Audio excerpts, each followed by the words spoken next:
Welcome back to our talk show, Girl in Town. Last week we have talked about nature environment.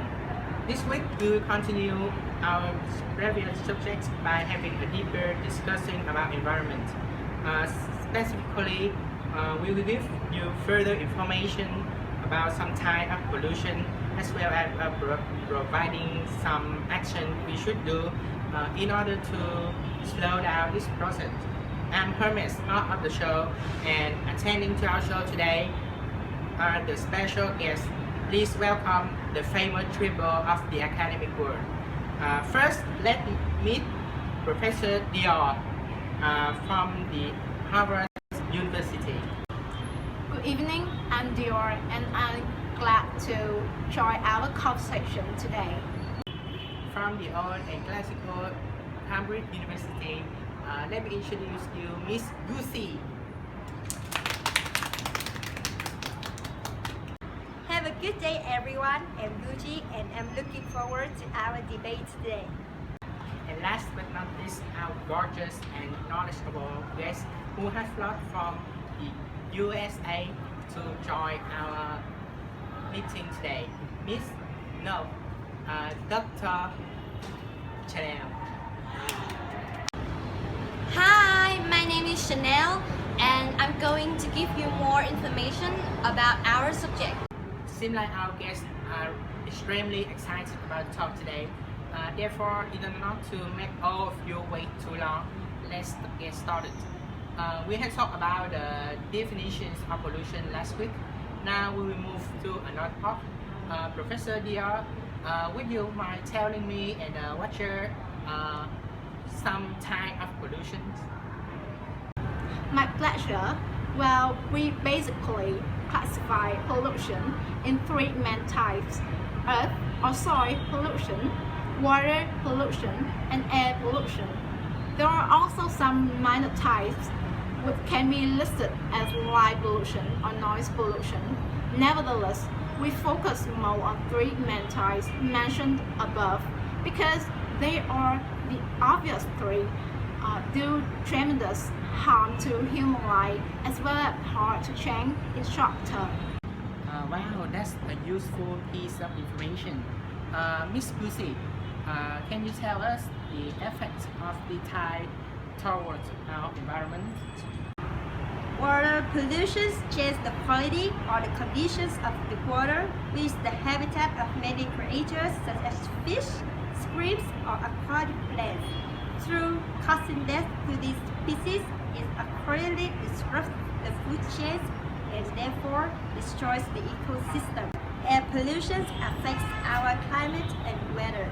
Fumes from factories and vehicles, which consist of CO2, SO2, and some toxic chemicals, are believed to be the main reasons of global warming, acid rain, and some respiratory disease.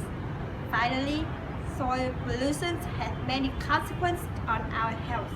By eating vegetables grown on contaminated soil, humans absorb chemicals from these vegetables. These chemicals gradually accumulate in our body and cause some disease such as cancer. Otherwise, soil pollution is also a reason for water pollution. So, soil pollution takes part in the process of ecosystem destruction. That sounds terrible. What can we do to stop these negative environmental processes, Dr. Chanel? Well, I think people should have a right awareness about this matter as well as the world situation at present. Then people should adjust their behaviors and actions to change that situation.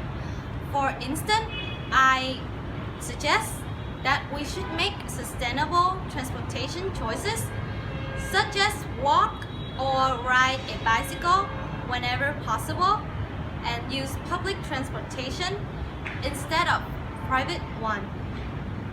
I think we should also consider some good food choices. For example, use local food instead of imported food, or use organic food, or you can grow your own vegetables garden. Energy usage is also an important aspect you should care. Minimize your energy bills by replacing old bulbs with new energy-saving and low-cost bulbs. Your energy costs will also decrease if you turn off electronic devices when you don't use them. I think those actions will be highly recommended to slow down the pollution process. A lot for your tips. And how about Dia?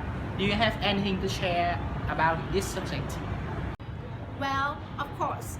First, I totally share the same idea with my friends about how to save the environment. Moreover, I want to say that I think education plays an important role in making differences. Therefore, we shouldn't just do every action mentioned above yourself. We should share to our friends and educate our children to help them have a right understanding about this matter. Besides, you should not only do, but you should also speak out. Protest your local polluters or join an environmental group to raise your voice and people's attention. Thanks, Professor Dia, for your sharing. Well, I guess our show must come to an end. Once again, thanks a lot for your participation. I'm sure your opinions and tips will inspire many people out there, and we'll save our mother nature. See you next week with a new subject. Enjoy your weekend. Bye.